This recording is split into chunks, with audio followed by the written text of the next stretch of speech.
rock and roll music and why I preach against it, and I believe with all of my heart that it is a contributing factor to our juvenile delinquency of today. Short comparison, Ed Ward's writing versus Nick Tosches' writing.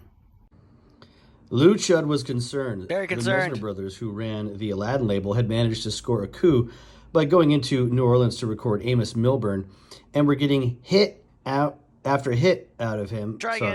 Hit out of hit from him. Yeah, I don't like the way that's written.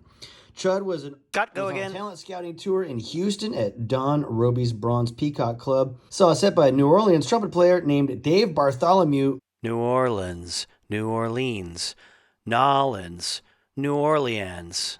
Who was a huge draw down there with his band, which included Red Taylor and Lee Allen on saxophones and a wiry drummer named Earl Palmer.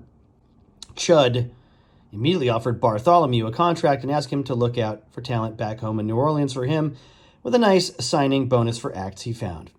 A few weeks later, Bartholomew sent him the results of the first session he had done back home at Cosimo Montasa's recording studio, the only one in town.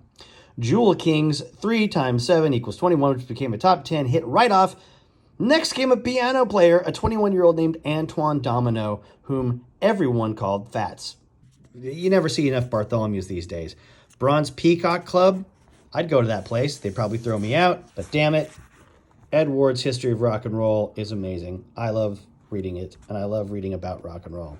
That's pretty good.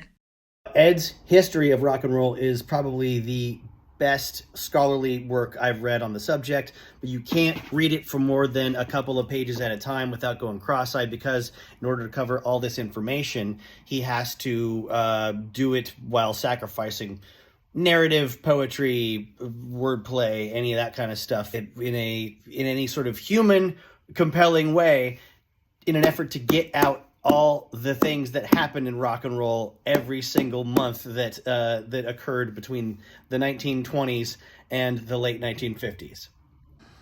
By comparison, when it comes to readability, Nick Tosches' Unsung Heroes of Rock and Roll is the best rock and roll history book to get for yourself if you want to know what the beginnings were really all about. It's everything that happened that was important before Elvis, and it's so good. The language is so fantastic, and the narratives are so compelling. Started as a project of putting together a compilation of Nick's columns in Cream magazine in the 70s. It was released in the early mid-80s and then revised a couple times in around 1991 and 1999. Oh, fuck yeah. Oh, fuck yeah. The blues, country music, and their bastard prodigal child, rock and roll, have a very basic and pervasive thing in common: stupidity. They are, in the main, more the music of folly than of wisdom. It's hard to decide who are the more ridiculous, the sensitive assholes or the make-believe hard guys. Here's Willie Nelson, starry-eyed and Julie Garland pigtails at the age of 57. Tracy Chapman, a Hallmark poet trapped in the body of buckwheat. There's Billy Idol, who couldn't scare his beautician's poodle trying to act menacing. And they're all in earnest, which only renders them all the funnier. Those few, such as Robert Johnson, Hank Williams, and Jim Morrison, who did make from their dark attrition a music of no mean power, a poetry really, those few, in a way, were even more stupid than the rest, because they killed themselves when they could have been walking their schnauzers instead. They figured out the racket, then bet the action rather than booked it. Their words were beautiful, but their voices were scared.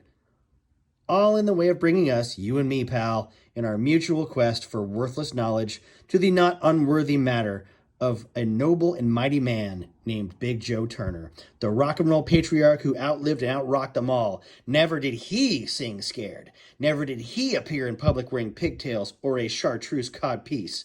His voice, oceanic and commanding, resonant with that rumbling deep down in the ground, which is the sound of the devil chaining his third wife down, is a voice of power. Not in all of rock and roll has there been another singer quite like him. Give me that, give me that, give me that, give me that thing, give me that, give me that, give me that thing, give me that, give me that, give me that thing.